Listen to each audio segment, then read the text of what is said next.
Now at 5 and streaming on crossroadstoday.com, Meals on Wheels South Texas is facing funding struggles, how some changes in the area could impact local services. The Victoria Community Center makeover is underway, and there's a way you can get involved. And the League of Women Voters is returning to Victoria after 7 years. We are very excited that we've got a very good chance of getting significant rainfall this week. In fact, we may get so much of this blessing called rain, we may have some flooding by the end of the week. We'll be talking all about that coming up in a moment. And 3 Houston girls are charged after a violent confrontation with their mother. You're watching 25 News now at 5. Good afternoon. Thanks for being with us. I'm Don Brubaker. Shauna Curry is on assignment.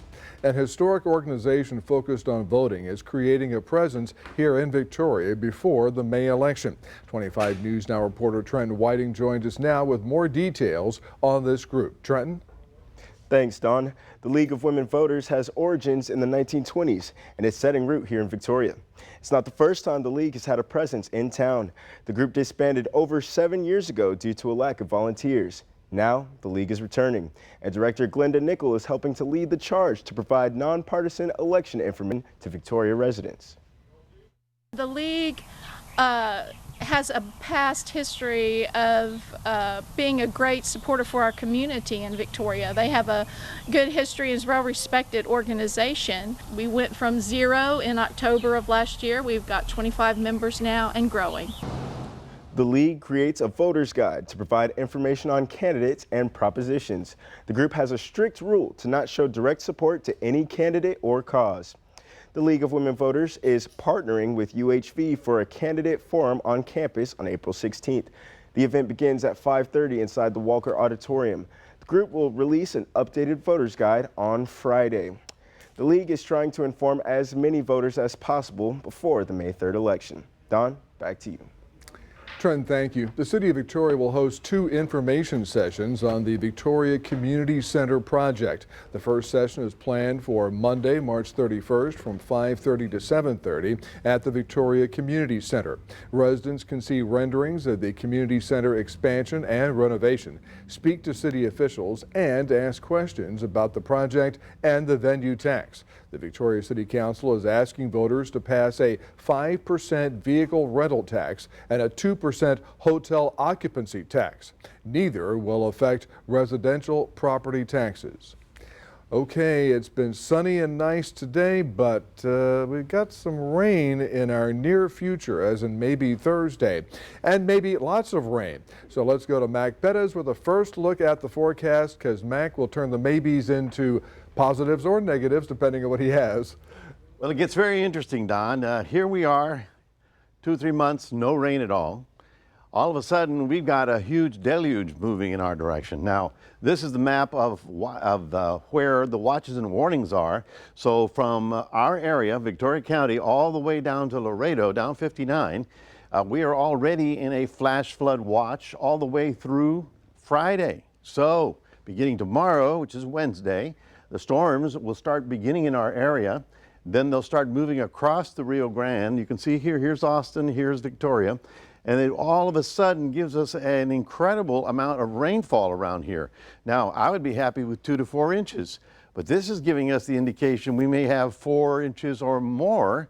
And that's going to be interesting because the ground, which is, well, it depends on your soil, but some ground will not be able to absorb all this fast coming rain. So we may have some flooding problems. And if you've got a construction project, or you've got an open roof, or you're going to pour concrete this week, or you're going to go out into the field to feed the cattle, you're going to have to find out when that rain gets here, because it will be rather soggy by the time we get to the weekend. So we'll be talking all about that a little bit later on. Don, back to you. Mike, thank you. An increasing need along with funding uncertainties could impact Meals on Wheels South Texas. 25 News Now reporter Ray Mosley has more. Ray? Yes, Don, funding uncertainties could indeed impact Meals on Wheels South Texas. Dan Capone, president and CEO of Meals on Wheels South Texas, says that the closing of the food area programs increased the number of clients they serve. Plus, his organization's coverage area increased just from Victoria County to now include all of DeWitt County and rural Goliad County. that was impacted in the budget, and that could just be the beginning. Once the public health emergency ended, the funding has come down. We're back now to sort of 2019 levels of funding and actually a little reduction from there. But the number of seniors we're serving has increased. Capone also says that possible DOGE cuts could reduce funding by an additional 40%. Even if these cuts do happen, Capone says they will remain open. Meals on Wheels South Texas is always looking for volunteers to participate in serving. Don? Thank you, Ray. And this brings us to our viewer poll today. Here's the question. How have you supported Meals on Wheels? The choices for our voters: donated money, or volunteered time, or helped spread awareness. The fourth choice, so far the most popular one: I support another charity, at 56%. We want to hear from you. Thank you for voting, and please visit crossroadstoday.com/vote to take part, and we'll have the latest results at 6. Federal investigators were preparing 2 Texas housing discrimination cases until President Trump took over. To read this full Texas Tribune article, visit our website, crossroadstoday.com. 3 teenage girls in Houston are accused of trying to kill their mother, all because she turned off the home Wi-Fi. Investigators say the sisters grabbed kitchen knives and chased their mom through the house and into the street. Authorities say one of the girls hit the mom with a brick. The grandmother was knocked down trying to stop it. Thankfully, nobody was seriously hurt. The girls, who are 14, 15, and 16 years old, were charged with aggravated assault with a deadly weapon. They were booked into juvenile detention. In suburban Fort Worth, a new mural honors the life of an 11-year-old girl. The child died of suicide earlier this year. Her family says her death was the result of bullying over her parents' immigration status. History is made up of stories. It's a story of bullying. And Fort Worth artist Juan Velasquez hopes what happened to Jocelyn Rojo Carranza won't be repeated. The only way that we can maybe prevent, some of it from happening again is by not forgetting.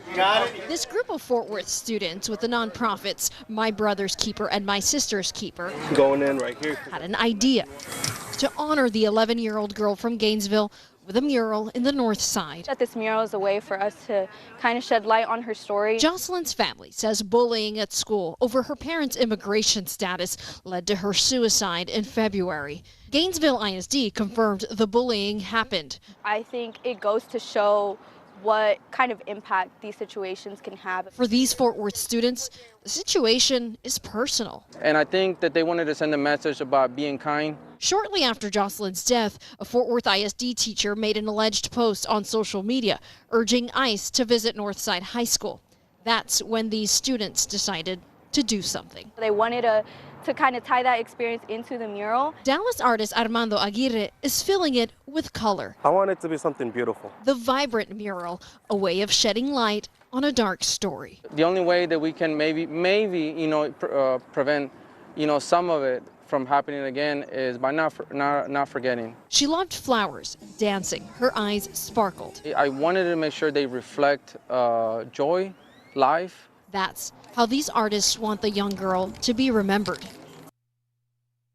Remember to subscribe to our YouTube channel, Crossroads Today. Hit the like button and click the notification bell. Then you can see Crossroads Today on YouTube. And stay with us straight ahead on 25 News Now at 5. Big changes in the latest U.S. threat report. Find out what's now at the top of the list.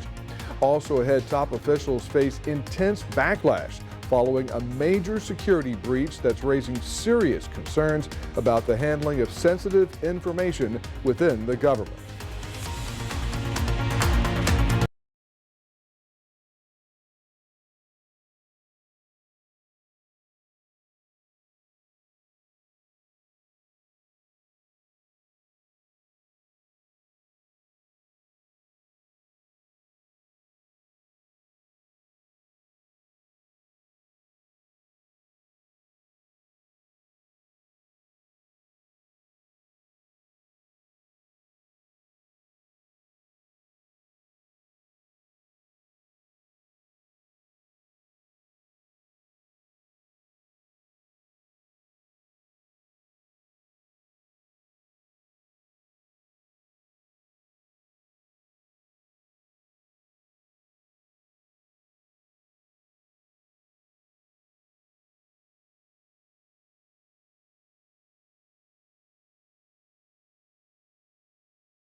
Today, the U.S. intelligence community released its annual threat assessment.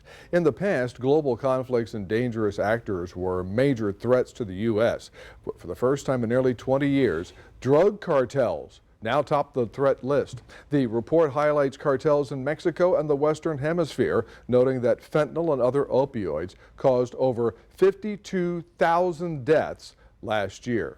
The White House is investigating how a journalist was added to a group message involving top members of President Trump's national security team. That journalist says he saw war plans discussed earlier this month before they were carried out in Yemen.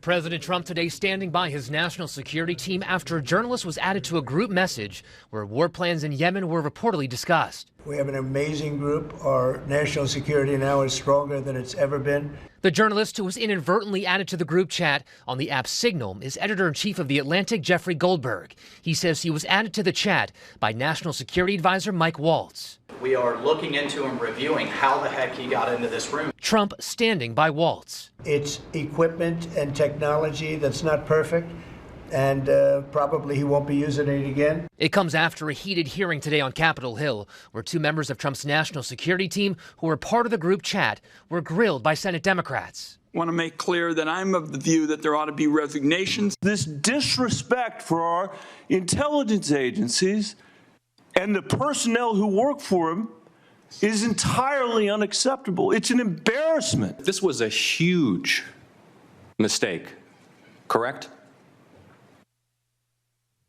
No. CIA Director John Ratcliffe and Director of National Intelligence Tulsi Gabbard were just two of the high-level Trump cabinet members involved in the stunning lapse of national security. These conversations usually happen in a secure setting approved by the government, not Signal. There is confusion over whether or not war plans were discussed. Goldberg says Secretary of Defense Pete Hegseth texted them. Weapons systems and packages and timing and weather in Yemen and all kinds of information about sequencing of particular events. The White House and Hegseth say that's not true.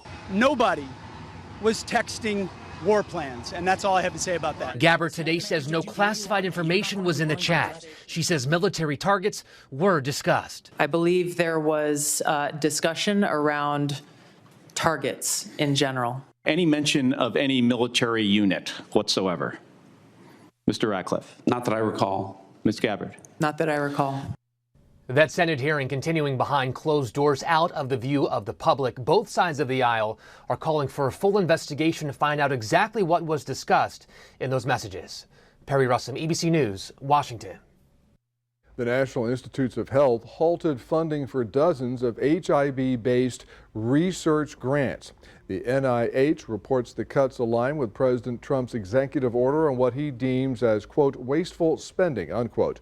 The United Nations says AIDS-related deaths will surge globally without financial backing from the U.S. Federal data shows 1.2 million Americans currently have HIV. It's Diabetes Alert Day, and health officials hope it will serve as a wake-up call to the millions of Americans who have diabetes but don't know it. In today's Health Minute, it's an explanation of the importance of knowing your type 2 diabetes risk and how to delay or even prevent the disease.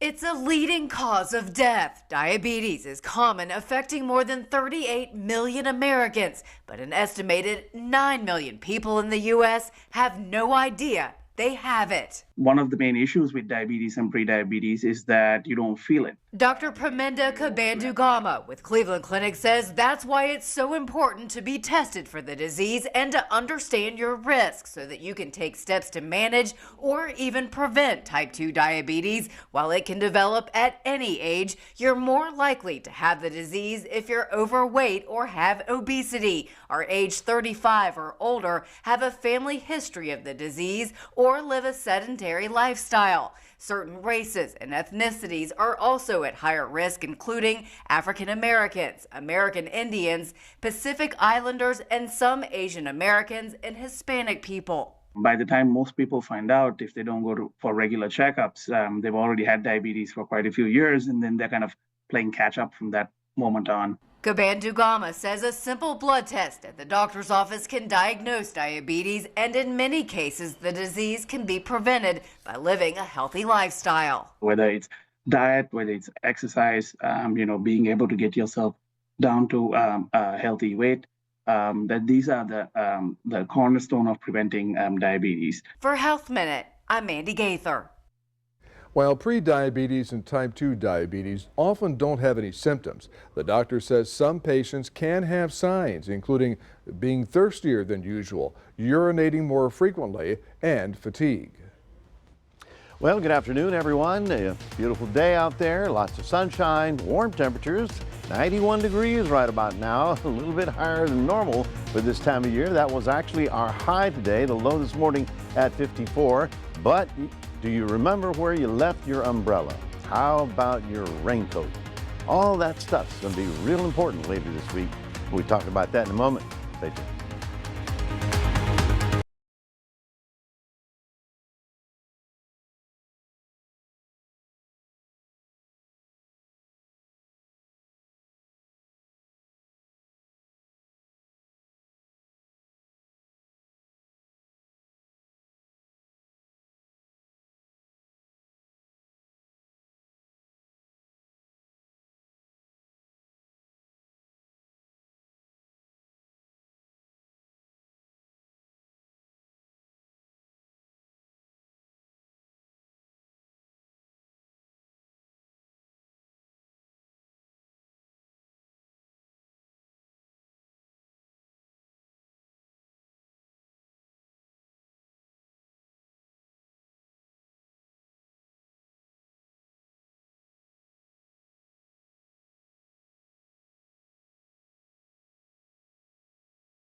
Well, good afternoon, everyone. You're probably, okay, what's this bloviating about? What's the hullabaloo here? Well, I tell you, we have been in a drought since January the 14th, last time we got any significant rainfall. And all of a sudden, in the next, 5 days, things are going to be very interesting around here. This front and this low looks like it's moving in our direction, but it's not. What we're looking at is actually coming at us from the southwest. Right over northern Mexico, as you see right about here, there's an area of low pressure that's going to spin up, and as it's going to roll up into our area, it's going to give us a very unstable atmosphere and the chance for some significant rainfall. I'm not kidding. I wouldn't kid you about something so serious as this. Look at this. Already they put up flash flood watches all the way through Friday. All the way, that's Wednesday, Thursday, Friday. So pretty good opportunity here for us to get caught up on some significant rainfall. The problem is it may be too much of a good thing. So here's Future Tracker. We go forward to Wednesday. That's tomorrow afternoon and evening. We start seeing rain developing along the southwest. If it's raining in Laredo tomorrow, then you know it's on its way over here. As we go to Thursday evening, you can see how we're going to be under the gun for some significant rainfall. Right here, we're looking at the 3 to 5 inch range, possibly more. And then we go all the way to Friday. You can see how it's still over our area, and that is the storm total.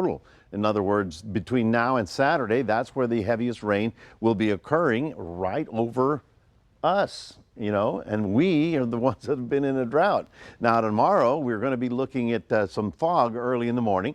This morning we had a little mist and it was isolated to the immediate coastal areas, but tomorrow should be a little bit deeper and farther inland. So just, watch out for that. But get ready for the big event. Now here's Future Tracker. This is the HER model. This is the high resolution rapid refresh model. Okay, that's why it's a short-term model. So here we are.